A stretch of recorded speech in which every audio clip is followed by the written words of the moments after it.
Amén, amén. ¿Cómo están mis hermanos? Qué bueno que están bendecidos.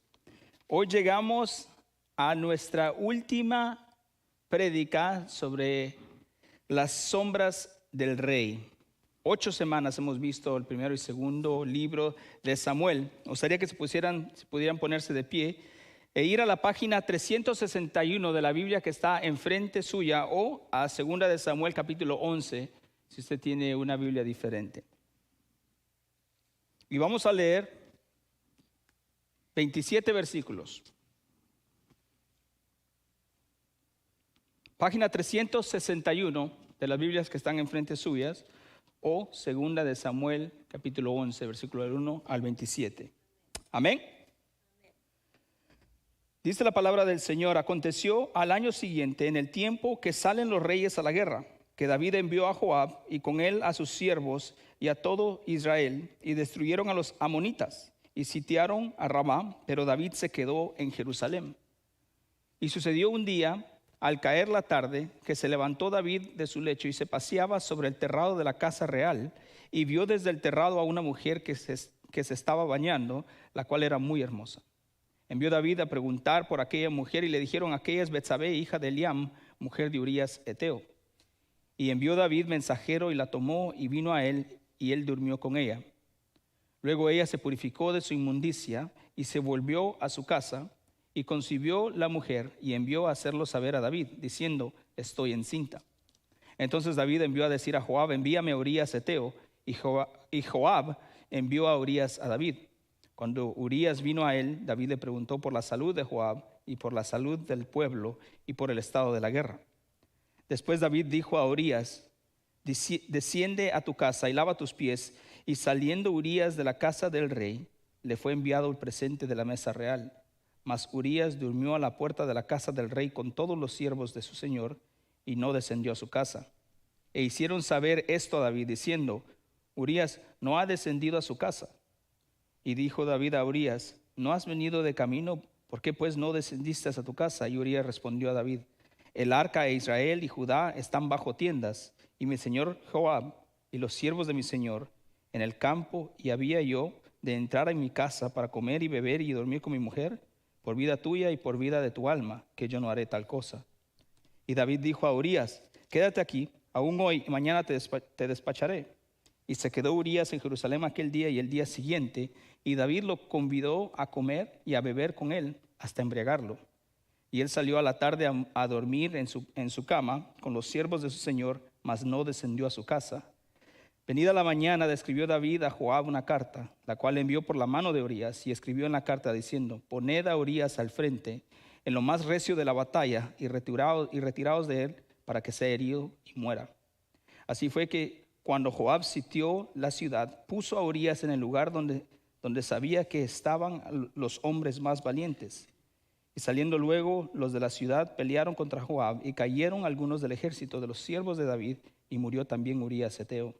Entonces Joab hizo saber a David todos los asuntos de la guerra, y mandó al mensajero diciendo: cuando acabes de contar al rey todos los asuntos de la guerra, si el rey comenzare a enojarse y te dijere: ¿por qué os acercasteis demasiado a la ciudad para combatir? ¿No sabías lo que suele arrojar desde el muro? ¿Quién hirió a Abimelech, hijo de Jerobbaal? ¿No echó una mujer del muro un pedazo de una rueda de molino y murió en Tebez? ¿Por qué os acercasteis tanto al muro? Entonces tú le dirás: también tu siervo Urías Eteo es muerto. Fue el mensajero, y llegando contó a David todo aquello que Joab le había enviado. Y dijo el mensajero a David: prevalecieron contra nosotros los hombres que salieron contra nosotros al campo. Bien que nosotros le hicimos retroceder hasta la entrada de la puerta, pero los flecheros tiraron contra tus siervos desde el muro, y murieron algunos de los siervos del rey, y murió también tu siervo Urías Eteo. Y David dijo al mensajero: así dirás a Joab: no tengas pesar por esto, porque la espada consume ora a uno, ora a otro. Refuerza tu ataque contra la ciudad hasta que la rindas, y tú aliéntate. Oyendo la mujer de Urías que su marido Urías era muerto, hizo duelo por su marido. Y pasado el luto, envió David a David y la trajo a su casa. Y fue ella su mujer y le dio a luz un hijo. Mas esto que David había hecho fue desagradable ante los ojos de Jehová. Esta es la palabra de Dios. Oremos. Padre, te damos gracias porque eres bueno y misericordioso con nosotros. Señor, te pedimos esta mañana que envíes a tu Espíritu Santo que nos ayude a entender tu palabra.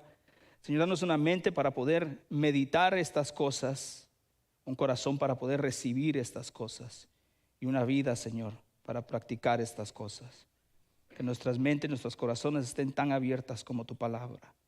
Ayúdanos por medio del Espíritu Santo y por la maravillosa obra de Jesucristo a que tu palabra pueda descender a nuestros corazones y que haya un cambio poderoso por medio de ella. Gracias, Padre, gracias, Hijo, gracias, Espíritu Santo. En el nombre de tu Hijo te pedimos estas cosas. Amén y amén. Pueden sentarse, hermanos. Parece que está caliente acá. Había un hombre hace como 15 años, un hombre que era un hombre prevaleciente en una compañía de dibujos animados. Y este hombre, su hija acababa de nacer, su esposa acababa de dar a luz a una hermosa niña. Y él decidió tomarse un día libre. Y este hombre dijo, voy a tomarme un día libre, quiero pasar tiempo con mi familia, con mi segunda hija, la recién nacida. Y fueron a un hermoso parque. Entonces él puso a su hija recién nacida en la parte de atrás del vehículo y él iba manejando por el medio de este hermoso parque donde había unos árboles grandísimos. Y había una tormenta de viento. Había una tormenta de viento. Y este hombre estaba contento de haber pasado tiempo con su familia cuando de repente en medio de ese parque cayó un gran árbol en la parte delantera del vehículo y mató al hombre. El árbol llevó consigo a un padre y a un esposo. Es interesante que después de un año de investigación, salió en las noticias, un hombre, un gran abeto, lo mató. Y decía uno de los expertos, un científico, un arbolero, como le quiera decir, que conocen los árboles, y dijo, es que lo que pasó es que la raíz del árbol estaba de 90-95% podrido. Y con el gran viento, con la tormenta de viento que tuvimos, los vientos doblaron tanto al árbol de que la humedad del suelo, el 90-95% de la raíz o del corazón del árbol estaba podrido, de que cuando vino el viento simplemente cayó. Y esto, hermanos, es algo triste, una historia triste, pero nos deja una gran enseñanza. El árbol no cayó solo por el viento. El árbol cayó desde el momento en que la primera termita empezó a comer de su corazón. La tormenta solo aceleró lo inevitable. Hermanos, así es el pecado. Cuando el pecado empieza a comer de nuestros corazones, no hace falta una gran tormenta.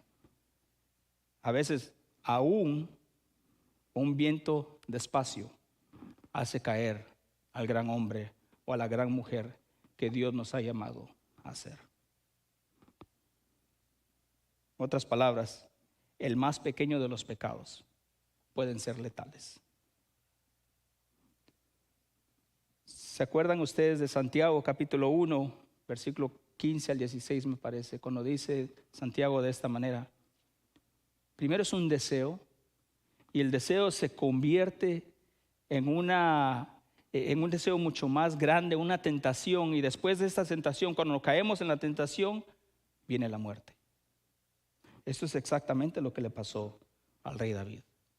Eso es exactamente lo que nos pasa a nosotros. Quiero que vean el versículo 1. En 2 de Samuel capítulo 11 dice, aconteció al año siguiente, en el tiempo que salen los reyes a la guerra. Hace algunos años mi esposa y yo, en el tiempo de la pandemia, nos gustaba ver mucho un show que se llama Wicked Tuna, que son unos pescadores que van en medio de estos grandes mares a agarrar estas tunas grandísimas, pero solamente hay un espacio, hay una temporada en la que ellos pueden ir a traer estos grandes peces. Eso es lo que está pasando acá. Es una temporada en donde los reyes salen a pelear batallas. Ellos salen a la guerra. Y sí, algunos otros reyes pueden matar al rey enemigo. Y vea lo que estaba haciendo David. Dice que David envió a Joab y con él a sus siervos y a todo Israel, y destruyeron a los amonitas y sitiaron a Rabá. Pero David se quedó en Jerusalén. David estaba contento en el mundo que lo rodeaba. David estaba tranquilo en donde él estaba. Cuando todos los demás estaban peleando, David estaba en su casa. A veces nosotros, hermanos, tenemos esta actitud, ¿no? Y ahorita les digo cuál es la actitud: la vanagloria. David se quedó en Jerusalén. Esto es la vanagloria. La vanagloria es un término que se refiere a un orgullo o satisfacción excesiva y vana por los propios logros, habilidades o posesiones, especialmente cuando se busca reconocimiento o alabanza de los demás. En esencia, un deseo desordenado de gloria personal que no tiene un fundamento sólido en la realidad o en la humanidad. En otras palabras, la vanagloria es una gloria vana, en donde usted, en lugar de darle gloria a Dios, le da gloria a otra cosa, a sí mismo. Es una gloria vana. Y esto es lo que David estaba haciendo. David dijo, en otras palabras, dijo: ¿para qué voy? ¿Para qué voy a la guerra si ya nosotros ya ganamos la guerra? Dios nos ha bendecido bendición tras bendición. Yo no necesito ir a la guerra. Y a veces nosotros tenemos esa actitud. A veces nosotros tenemos esa actitud de decir: ¿para qué voy a hacer esto si Dios va a hacer lo que Él quiere de todos modos? ¿Para qué voy a orar? ¿Para qué voy a actuar si Dios va a dar el fruto? ¿Para qué hago yo esto? Preferimos a veces no hacer nada. Nos quedamos como David. Nos quedamos como David. Y la palabra nos advierte contra la vanagloria, hermanos. Y llama a los creyentes a vivir en humildad. En Filipenses capítulo 2, versículo 3 dice lo siguiente: nada hagáis por contienda o por vanagloria, antes bien con humildad, estimando cada uno los demás como superiores a sí mismo. En lugar de decir: ¿para qué lo voy a hacer?, hay que decir: lo voy a hacer porque el Señor me manda. David estaba, en el versículo 2 se nos va a decir de que se llegó la tarde y David se levantó. David estaba de perezoso.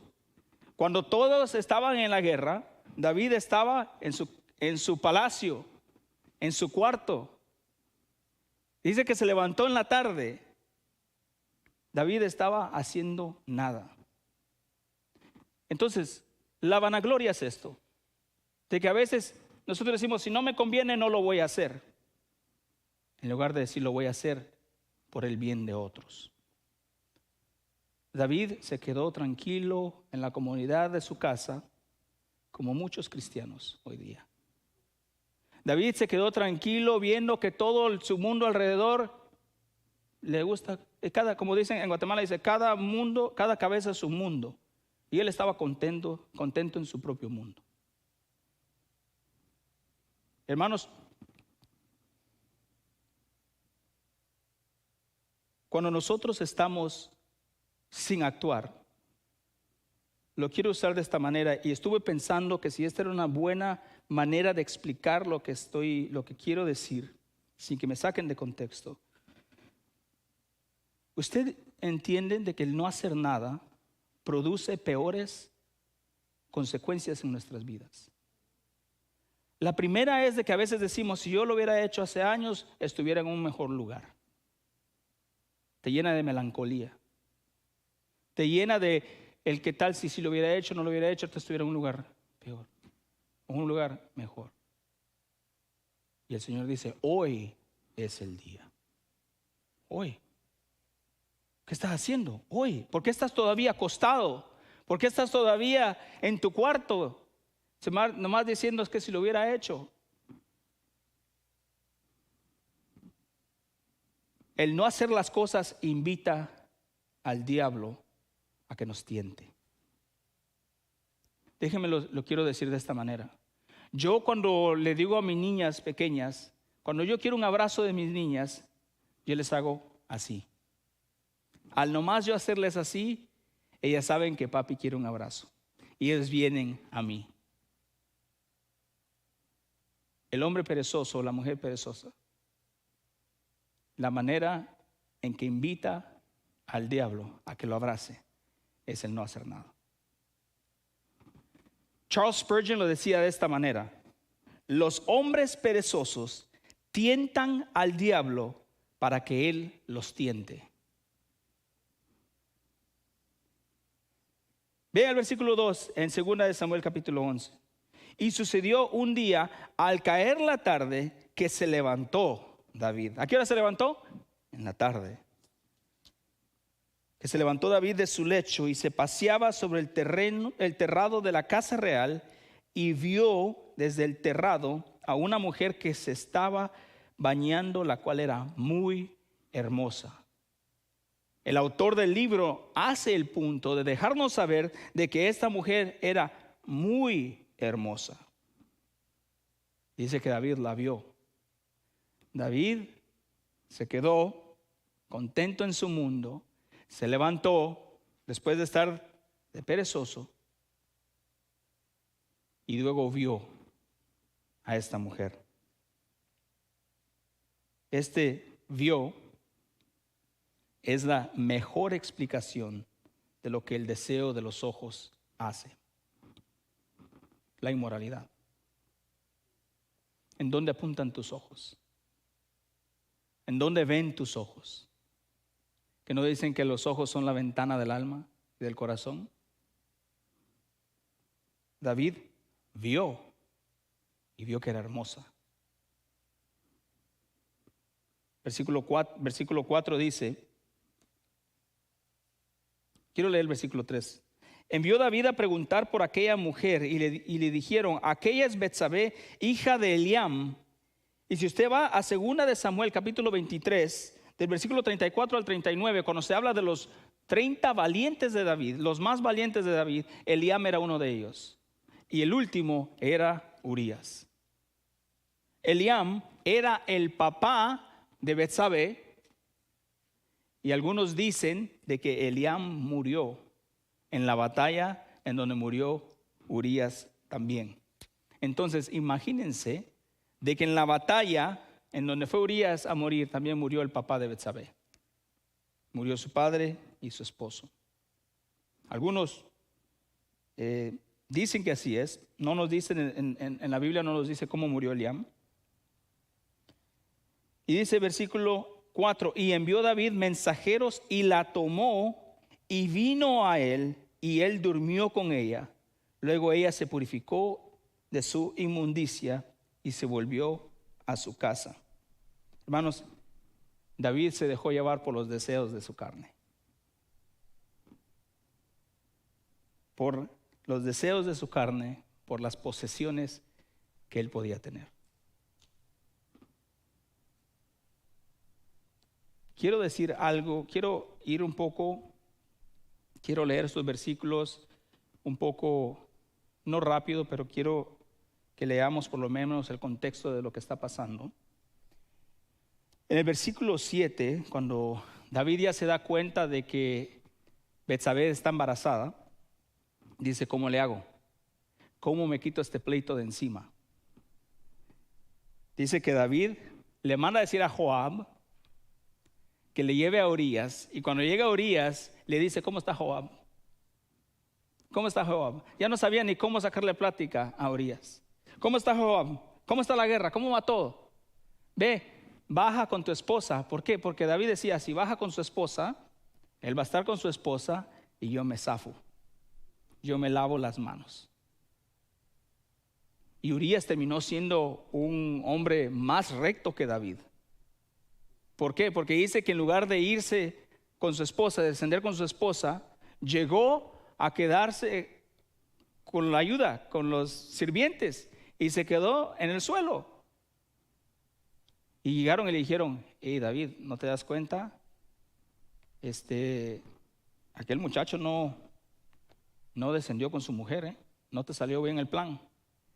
Y él dice, mándamelo. Hoy voy a hablar con él.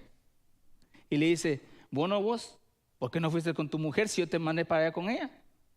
Y él le dice, mi señor, el arca, tu pueblo, el pueblo está en la guerra. Joab, mi señor, mi pueblo está en la guerra. ¿He yo de ir con mi mujer?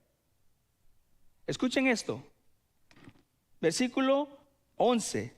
Y Urías respondió a David, el arca e Israel y Judá están bajo tiendas. ¿A quién se escucha? ¿A quién le recuerda esto? Segunda de Samuel capítulo 7. ¿Se acuerda algunas semanas cuando dice David que estaba tomándose su cafecito y dice, mira mi casa de cedro y el Señor está entre cortinas? Ahora los papeles se han cambiado. Urías es más recto que el rey, en donde dice el arca y el pueblo están en tiendas. Y le dice David, entre sí voy a darle una segunda oportunidad. Y quiero decirles que en el versículo 8 nos dice que le fue enviado presente de la mesa real a Urías. O sea, le mandó una cena romántica a Urías y a su esposa. En el versículo 8. Y no va. Y luego entonces en el versículo 11, David tiene esta idea y dice, ¿saben qué? Lo voy a emborrachar al cuate. Lo voy a emborrachar. Y versículo 12 dice, y dijo David a Urías, quédate aquí aún hoy y mañana te despacharé. Y se quedó Urías en Jerusalén aquel día y el siguiente, el versículo 13. Y David lo convidó a comer y a beber con él hasta embriagarlo. Y él salió a la tarde a dormir de su cama con los siervos de su señor, mas no descendió a su casa. Dice que lo embriagó. Y tengo tanto que decir, hermanos, de verdad. Si quieren que les diga algo, de los libros, de los capítulos que más ha hablado a mi vida personal, es el capítulo 11 de Segunda de Samuel. Así que yo puedo pasar aquí todo el día diciéndoles, pero espero que de lo poco que les diga, por muy largo que sea el sermón, de lo poco que les diga, espero que los bendiga. Ahí les va esto, el versículo 13, a los hermanos y a las hermanas. Y David lo convidó a comer y a beber con él hasta embriagarlo. Hasta embriagarlo. ¿Y qué hizo él? Mas no descendió. A un borracho, Urías fue más recto que el rey. ¿En dónde están aquellos que dicen fue culpa del alcohol? El alcohol me hizo que lo hiciera. El alcohol hizo que yo actuara de esta manera. O yo estaba enojado, o yo estaba haciendo esto. Las drogas me hicieron hacerlo. Las drogas no te hacen hacer absolutamente nada. El árbol no se cayó por el viento, se cayó porque el corazón estaba lleno de termitas. O el viento lo hizo. ¿Por qué no se cayeron todos los demás árboles? Se cayó solo el que estaba podrido. El alcohol no te hace hacer nada. El enojo no te hace hacer nada. Las drogas no te hacen hacer nada. Lo único que hacen es ayudarte a caer. Pero tu corazón ya está podrido. Versículo 15. Y escribió en la carta diciendo, poned a Urías al frente, en lo más recio de la batalla, y retiraos de él para que sea herido y muera. David cubrió su pecado con la muerte. Y podemos decir, wow. Y se los traigo yo 2000 años después. La gente cubre el pecado con su muerte, hermanos. Muchos literalmente de la misma manera. Y otros caen en pecado y con muerte lo quieren cubrir. Les doy un ejemplo. Millones de abortos al final del año. ¿No me cree? Búsquelo. Millones de abortos. Cientos de abortos en el periodo de tiempo que nosotros estamos juntos. La gente cubre su pecado con la muerte. Con esto me limpio las manos, pero tiene las manos llenas de sangre.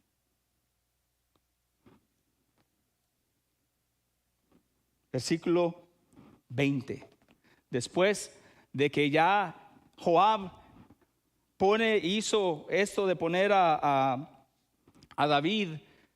Urías adelante, porque David le dijo que lo pusiera. Joab le dice: y cuando se empiece a enojar el rey, porque murieron todas estas otras gentes, diles, antes de que se enoje, cuando se empiece a molestar, dile: pero Urías murió. ¿Por qué? Porque Joab sabía cuál era el deseo de su rey. ¿Y qué es cómo responde David después de que le dan reporte?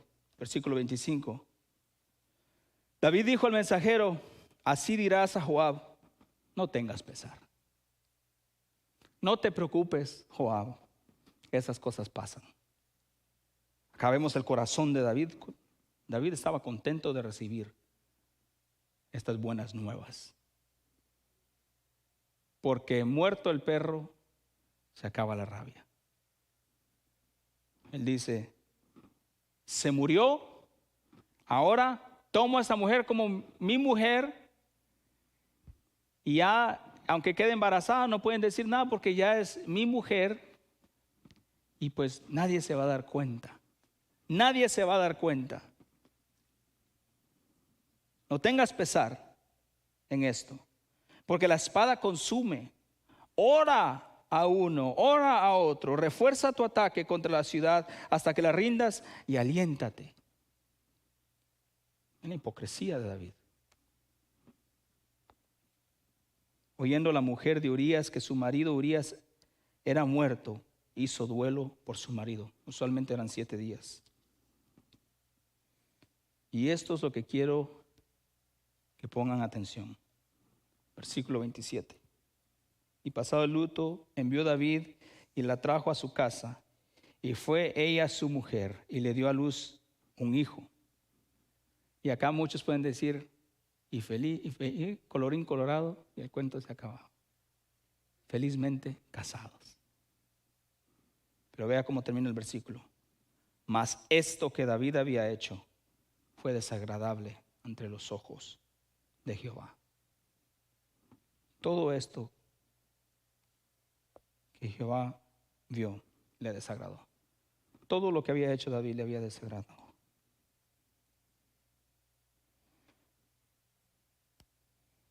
Quiero que pongan la misma actitud que tenemos contra David, de decir: qué gran pecador. Y que la lleven a 2 de Samuel capítulo 12, versículo 7. Entonces dijo Natán a David: tú eres aquel hombre.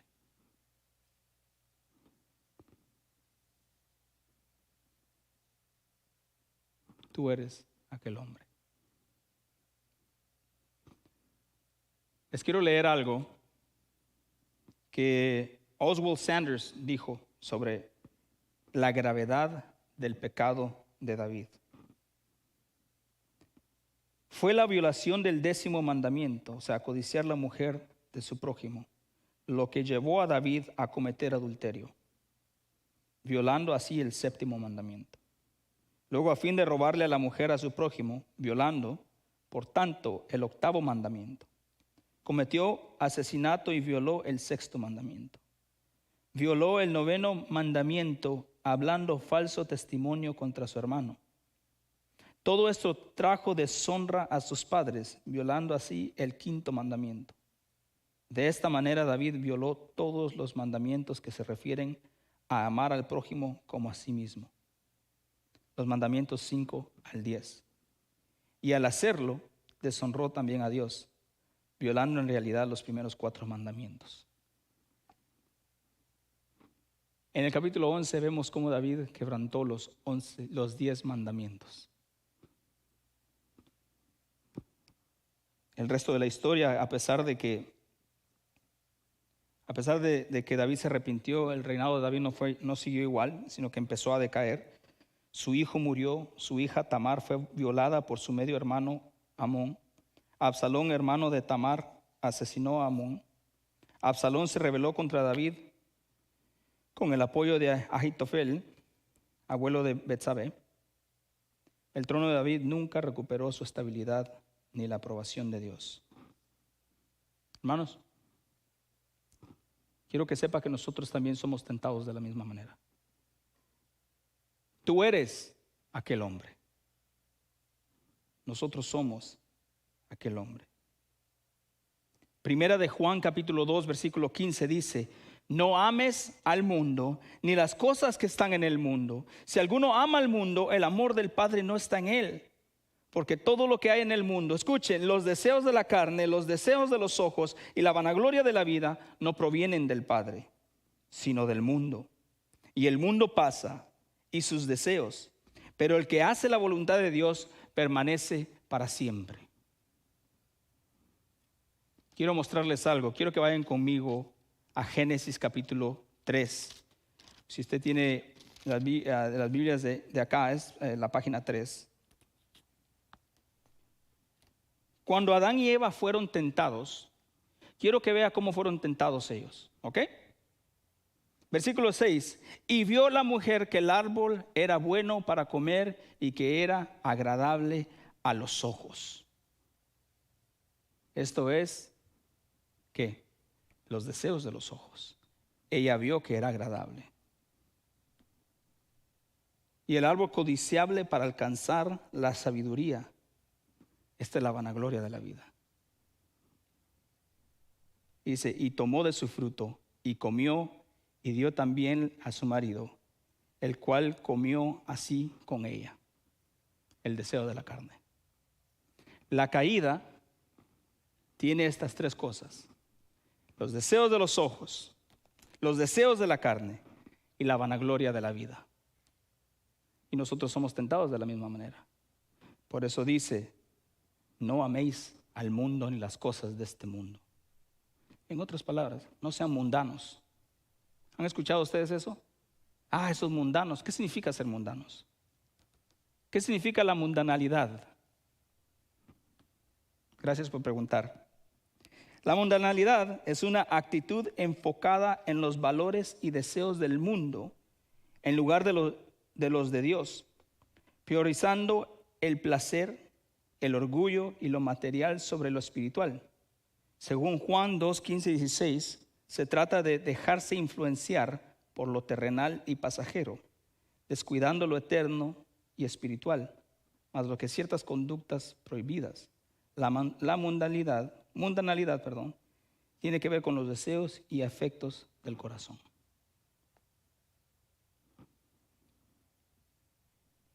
Nosotros somos tentados de la misma manera. Adán y Eva fueron tentados de la misma manera. David fue tentado de la misma manera.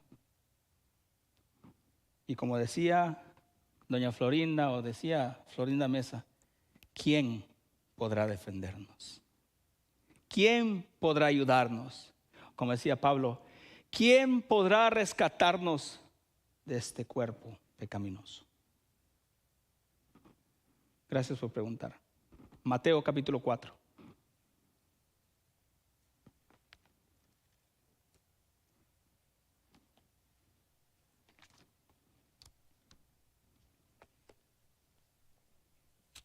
Página 1055 para las Biblias de acá. En Mateo capítulo 4 vemos la tentación de Jesús. ¿Y cómo creen que Jesús fue tentado?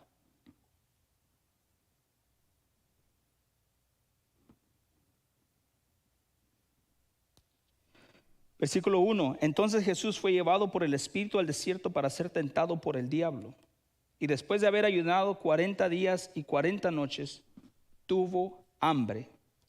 Y vino a él el tentador y le dijo, versículo 3, y le dijo, si eres hijo de Dios, di que estas piedras se conviertan en pan. El diablo apeló a su deseo de la carne. ¿Tienes hambre? Convierte las piedras en pan. Come. Y él respondió, escrito está, no solo de pan vivirá el hombre, sino de toda la palabra que procede de la boca de Dios. ¿Cuántas veces fue tentado el Señor Jesucristo? 3 veces.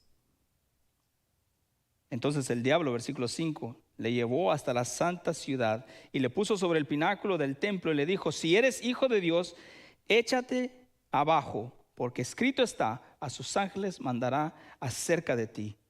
En otras palabras, compruébamelo que eres el Hijo de Dios. Esto, hermanos, es la vanagloria de la vida. Lo tentó para ver si él se quería dar gloria a sí mismo o al Padre, y él le dijo: escrito está, no tentarás al Señor tu Dios. Otra vez, la última vez, la tercera vez que es tentado.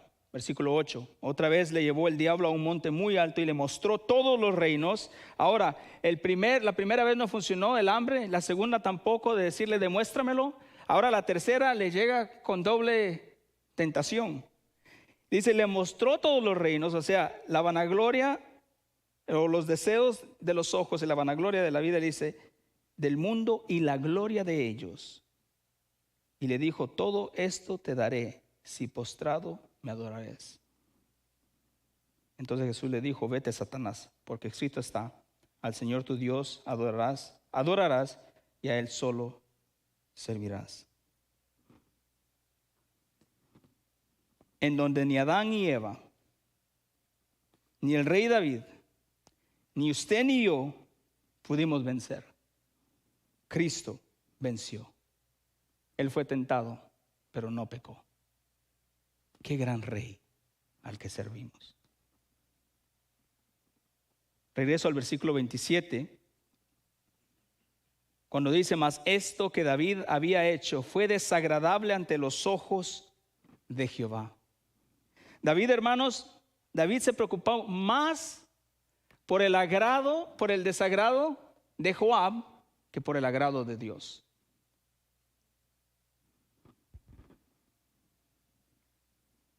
Cristo no, hermanos. Cristo puede decir: el que me envió conmigo está.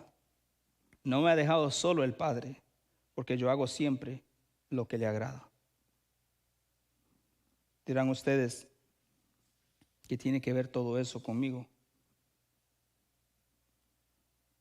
Yo sé que todo el tiempo estamos siendo tentados. Yo sé que usted tiene sus propias batallas. Quizás son batallas más fuertes que otras o que otros. Quizás usted está batallando con algo de lo que yo no batallo, o quizás yo batallo con algo de lo que usted no batalla. Pero es una batalla, es una guerra espiritual, y es una batalla que se ha vencido en el nombre de Jesucristo. Usted puede decir: es que esto me hizo hacerlo. Mi enojo, mi furia, mi necesidad, mi frustración, mi deseo por hacer lo mejor para mi familia, eso me hizo llegar a hacer esto. Y Marcos capítulo 5 versículo 11 dice: nada de lo que viene afuera del hombre contamina al hombre, sino que todo lo que sale del hombre es lo que contamina al hombre. Yo sé que usted tiene batallas, pero quiero que sepa, hermano, que son batallas que fueron vencidas en la cruz del Calvario. Ya no son sus batallas.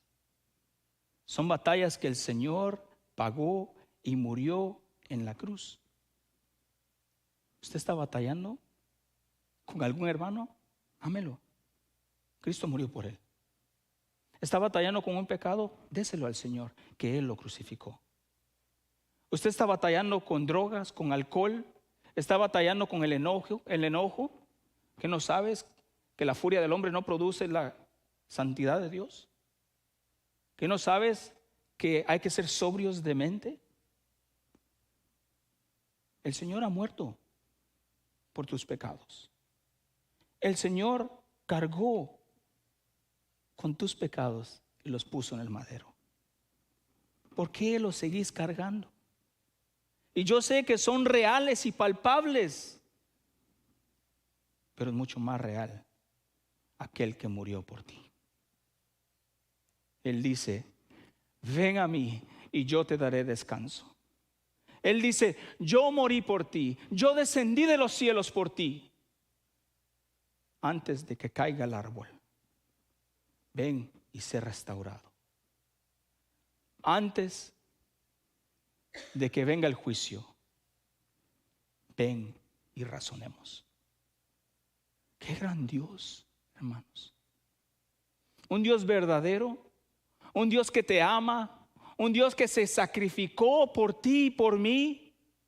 Aquel que dijo: yo sé que amas las cosas que ves. Yo sé que te gusta darle de comer a la carne. Yo sé que tus deseos no son para mí. Yo sé que deseas hacer las cosas, la maldad, el pecado. Yo sé que quieres gloria para ti. Yo lo sé. Y por eso tienes que volver a nacer. Para que tus deseos sean nuevos. Para que tus ojos vean la belleza del evangelio. Para que tu corazón sea quebrantado. Las personas quieren ver milagros. Milagros que dicen: wow. Aquel le salió bigote. El pastor no le crecía el bigote, pero hizo un milagro y ahora tiene una barba que parece Santa Claus. Hermanos, eso no es un milagro. ¿Saben qué es un milagro? De que tu corazón de piedra sea quebrantado. ¿Saben qué es un milagro? De que el Señor sepa mi nombre y que sepa tu nombre. ¿Cuál es tu batalla? Comparado con la eternidad en Él, es una batalla que no importa. Él ya la venció.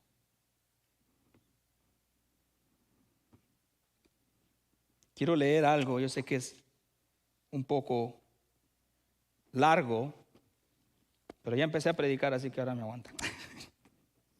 Efesios capítulo 5, en sus Biblias, la página 1304. Efesios capítulo 5. Quiero que escuchen la palabra de Dios hablarle a su vida.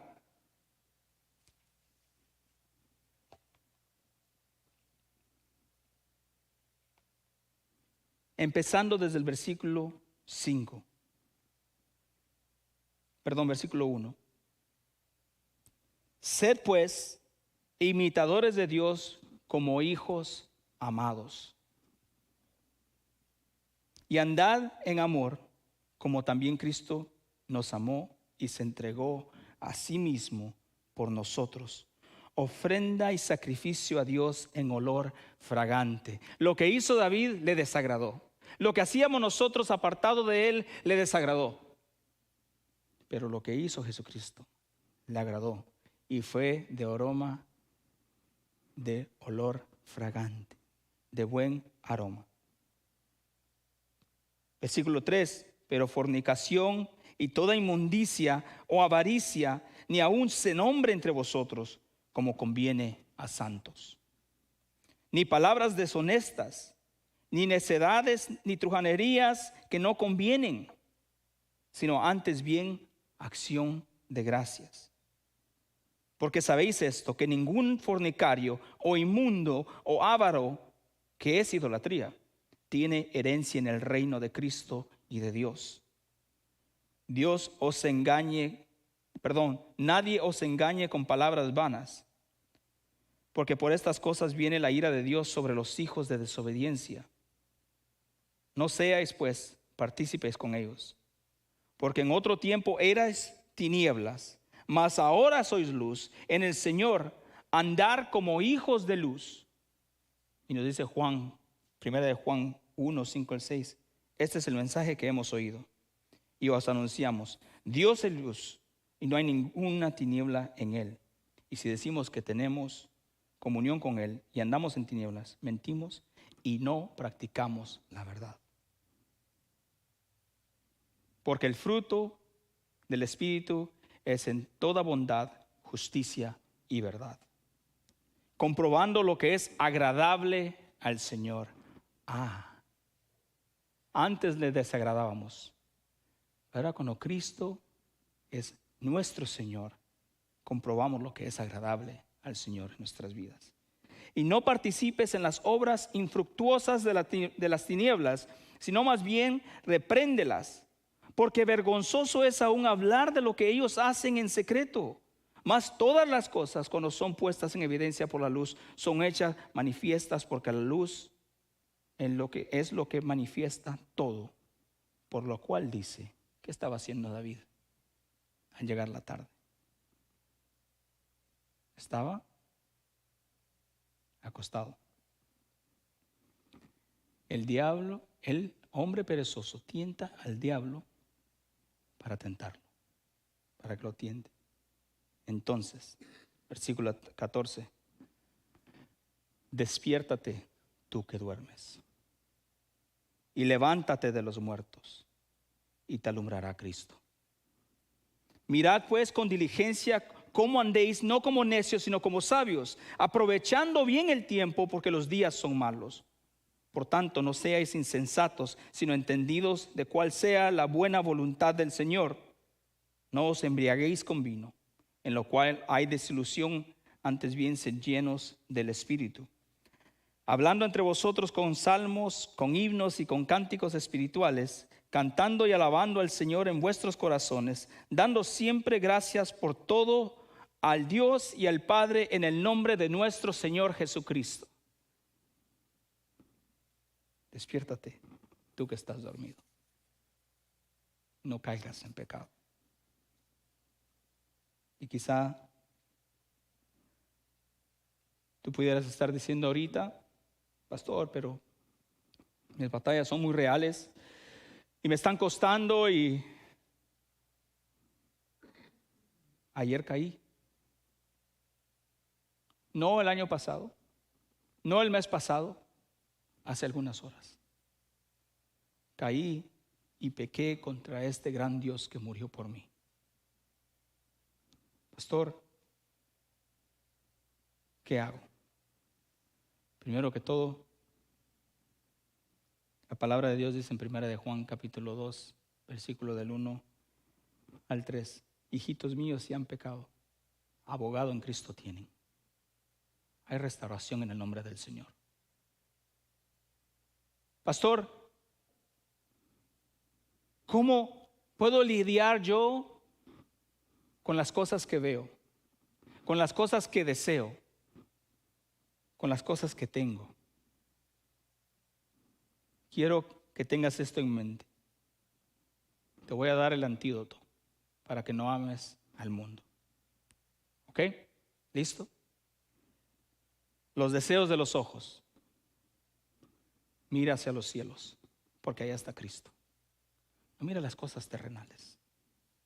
Mira a los cielos, en donde está en su trono nuestro Rey.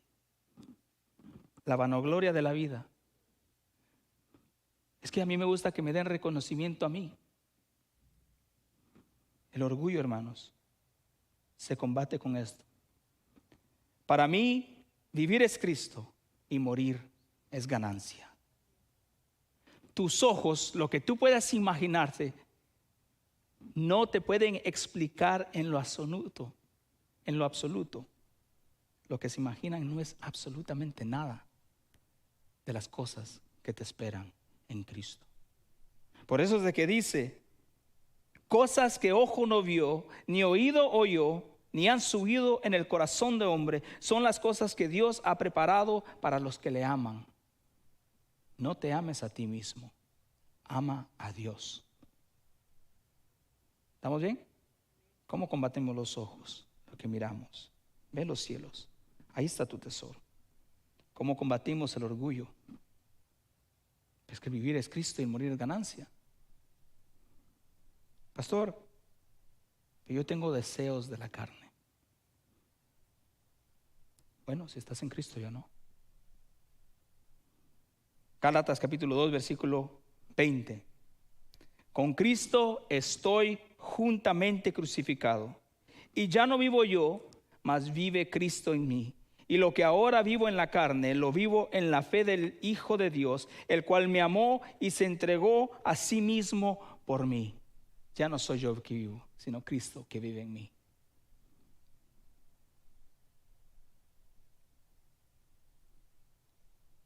¿Cómo combatimos el pecado? Someteos a Dios, resistir al diablo, y él huirá de vosotros.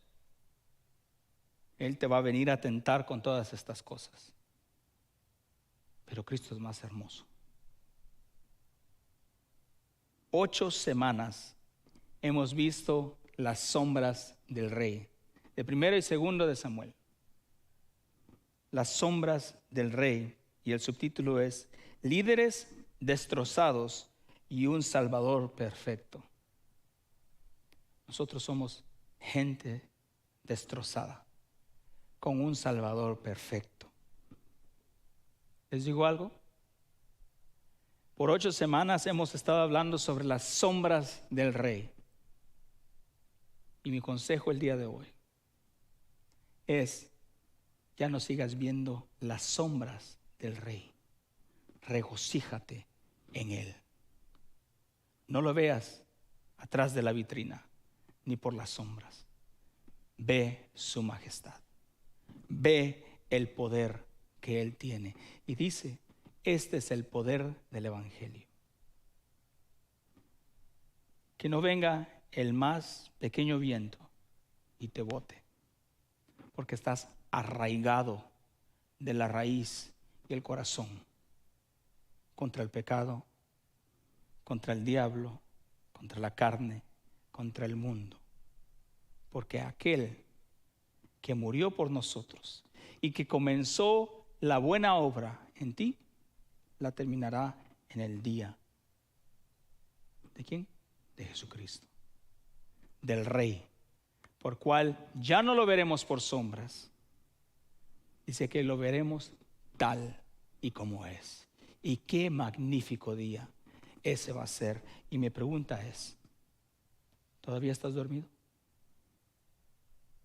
¿O te despertarás de los muertos y dirás, ese es mi Rey, ese es mi Salvador, en el cual yo puedo luchar contra todo, porque todo lo puedo en Cristo que me fortalece? Pónganse de pie, oremos. Padre, te pido esta tarde que nos bendigas, que nos des, Señor, el querer como el hacer para poder amarte y glorificarte en todo lo que hacemos. Señor, que podamos menguar para que tú puedas ser magnificado en nuestras vidas. Señor, protege nuestros ojos, nuestro corazón, nuestra mente, todo nuestro cuerpo, no solamente, Señor, nuestra cabeza o nuestros pies. Señor, transforma nuestros corazones para que nuestros deseos no sean los deseos para las cosas del mundo, sino que para que seamos un cambio en este mundo y que otros puedan ver tu majestad y que tú nos puedas ver a nosotros y decir, has hecho bien, buen y fiel siervo. Gracias por la vida de cada una de las personas que están aquí, Señor. Te pido de que transformes los corazones, no a nosotros, Señor, sino que a ti sea la honra y la gloria, el poder por los siglos de los siglos, por tu majestad, por tu inmutabilidad, por tu soberanía, por tu gracia y misericordia, Señor. Transforma y quebranta los corazones de piedra para que puedan llegar a ti y ver el esplendor de tu hermosura y tu gloria. Perdónanos si hemos pecado. Y clamamos a aquel abogado que murió por nosotros, que nos transformó y que su sangre nos lavó, el que dio la paga del pecado que era la muerte, para que nosotros podamos decir, porque Él murió, yo puedo vivir. Y porque Él vive, yo vivo. Y anhelamos el día de la resurrección y la ascensión, Señor. El día en que tú desciendas para tomar tu lugar apropiado. No solamente en un reino celestial, sino un reino terrenal. Y que podamos decir, tú tienes a tu mundo, pero yo tengo a mi Señor. Aquel Rey que se sienta en el trono. El Rey misericordioso que envió salvación para todo aquel que venga y diga, soy un pecador. Ayúdanos a reconocer, Señor, nuestra necesidad por ti. Ayúdanos, Señor, a que podamos llegar con un corazón contrito y arrepentido hacia ti. Y si hay alguien aquí, Señor, esta tarde que necesita, de la misma manera que nosotros, Señor, una porción extra de tu gracia y misericordia, te pedimos, Señor, de que hagas un milagro y que transformes ese corazón de piedra en un corazón de carne. Que remuevas la venda de los ojos y que podamos ver con los ojos de la fe, del corazón, del nuevo corazón, con los nuevos ojos de la nueva criatura que tú nos has dado, Señor. Gracias, Señor, por todos y cada uno de las personas en este lugar, y te pido, Señor, de que suplas por sus necesidades, de que suplas, Señor, misericordia, que suplas, Señor, sabiduría, que suplas, Señor, paciencia, amor y fortaleza para sus vidas. Padre, grandes son nuestras necesidades, mucho más grande es nuestro Señor, y te damos gracias. Y todos decimos en el nombre de nuestro Señor Jesucristo, amén y amén.